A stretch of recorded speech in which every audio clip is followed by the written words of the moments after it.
like the livestock passages. I enjoy the livestock passages because my wife and I, and the kids, we've kind of dabbled in livestock a bit. We had chickens twice. We now have chickens in our freezer rather than chickens laying eggs.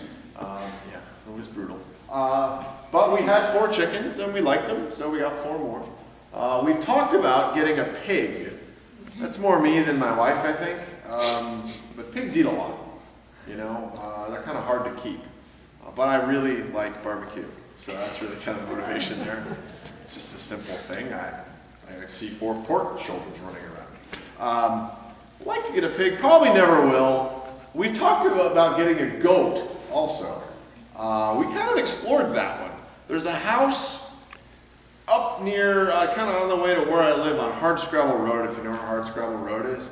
There's a house with a barn and a bunch of goats running around, and you drive by there fairly regularly, and it's like, man, these goats, you know, you get goat milk, really like goat cheese. The problem with goats is that you can't get one goat. Goats need goats. And if they don't have, see, they're very social animals, goats. And so if you don't have another goat, then you have 2 choices. One is you can let them in the house, and you can't housebreak a goat. It doesn't work. It's a problem, right? It's a mess. Or you get another goat. Because if you don't do that, what you get is you get a goat lying outside your back door all night long going, meh, meh, because it wants other goats, which doesn't sound really fun to me, right? I'd rather just not have a goat. So it was either 2 or 0. We decided 0. But goats are like that. Goats are very social animals. Sheep are the same way. You can't just get 1 sheep. If you're going to get 1 sheep, you have to get 2 or more, right? They come in groups. They're social critters. It's actually, this is interesting. That's actually one of the criteria for domestication of animals. If you're bored over Thanksgiving, you want to read a really interesting book, read Guns, Germs, and Steel by Jared Diamond. And he, in it, lists the categories, or the requirements, rather, for domestication of animals. One is that they need a social hierarchy. All right? That's why cats don't care about you, really. I mean, at the end of the day, they don't care because they don't have a social hierarchy. You could come and they go, and they're like, whatever, I don't care. So that's why they're not really domesticated. Sheep and goats are domesticated. They need that hierarchy, and we work well with sheep and goats because we need a hierarchy, right? Human beings are we're social, all right? There's the very rare Unabomber, right, who lives out in Montana or whatever in a cabin by themselves, but those are very rare. Almost all of us need other people. And whenever we're together, in groups, you've seen it, I've seen it, we've all seen it, somebody just kind of ends up being in charge, don't they? It's just how we think. You could take any group of people, you can maroon them on a desert island, right? And somebody's going to be the in crowd, and somebody's going to be the out crowd. And somebody knows the right way to do it, and somebody knows the wrong way to do it. And then the pressure to go along with that is just enormous. I mean, if you're not part of the in crowd, if you're not doing the right stuff, then you're just not cool. People don't want to talk to you. And it sounds like I'm talking about junior high here, but come on, grown-ups. When you see it at work, you see it in your neighborhoods, right? There's the people who follow the rules and the people who don't. And the ones that don't, what's up with them? Why do they think they're better than us? Why do they think they're special? They're uppity. You know, I've heard that one before. I don't really know if you know what that means, but I've heard it before. You know, they think they're better. Why can't they just be like the rest of us? They're weird. They're different. We never say somebody's different and it's a good thing. You're a compliment like, Steve's different. Isn't that great? Yeah, that's great. No, we're all like, Steve's different, you know? That's kind of how we talk about it. Even the word different has a negative connotation. We like when people follow our rules. And we don't like it when they don't. And so we're talking today about this Christ the King idea. Jesus is a king. Jesus is a ruler. Jesus is the one who tells us what to do. Jesus is the one who tells us how to behave. And today, he's saying some things that are pretty strong, you know. This is how you are to treat one another. What's interesting to me about it, and what I realized just this past week, is how much of the way that we choose to interpret that is informed by the people around us. I mean, we've got kind of a laundry list here of things to do, right? If I'm hungry, give me food. If I'm thirsty, give me something to drink. If I'm a stranger, welcome me. If I'm naked, give me clothing. If I'm sick, take care of me. If I'm in prison, visit me. It's kind of a laundry list, right? But how do we do those things? And what tells us, what informs us, what basis do we use to decide how to do them? All right? And this kind of came to me when I was reading up on Goodwill. You know, Goodwill, the donation place, right? Raise your hand if you've ever donated clothes to Goodwill.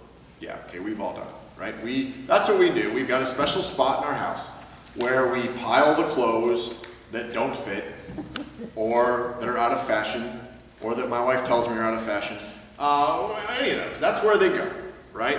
And she's the one that tells me. I have no idea. I pick my own clothes out. I don't like it. It's just whatever, honey. Tell me what to wear.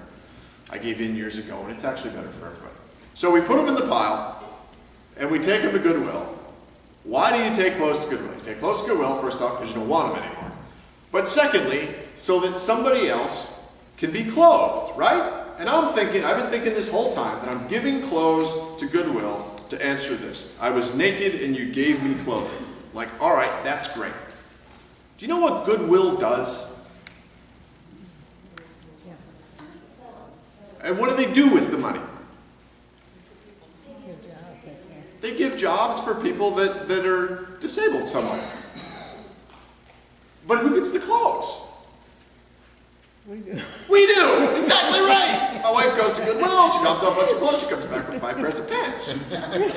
You know, the store in Alpharetta, Roswell, wherever, doesn't sell clothes to people that don't have clothes.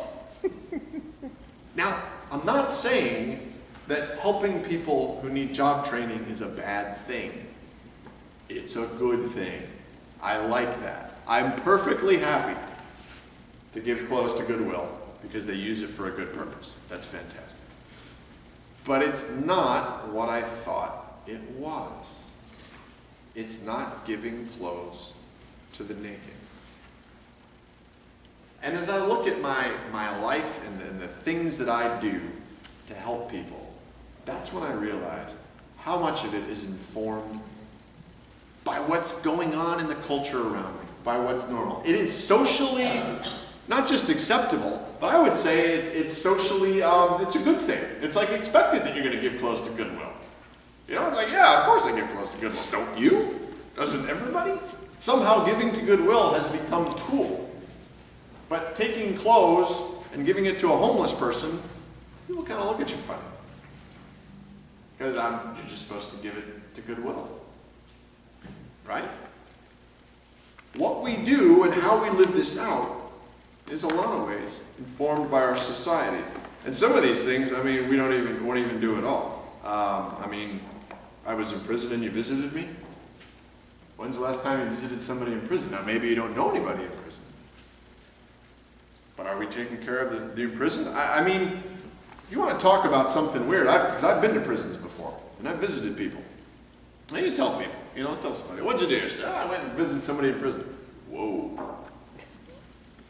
Whoa. That blows people's minds. Because they're a criminal, right? They're a crook. They did something wrong. Shouldn't visit them. They should pay. So, as we look to live this out, I think it's important that we ask ourselves the question, why do I do the things I do?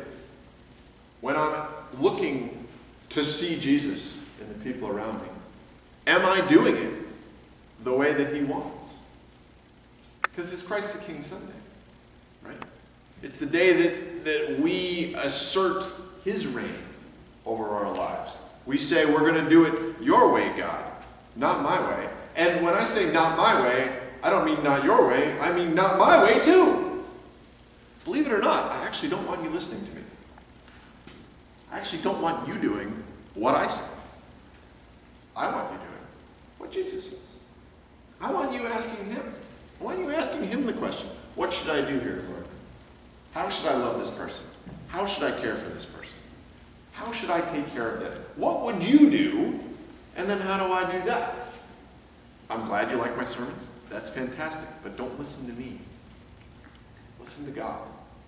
It's Christ the King Sunday. So let's all recognize that. Let's ask ourselves the questions. Am I living just the way that society tells me that I'm supposed to? And just going along with the socially acceptable ways of helping people? Or is God calling me to something more? Something different? Something risky? Something scary? Something wonderful? Today is Christ the King Sunday. Let's let him rule our lives in every way.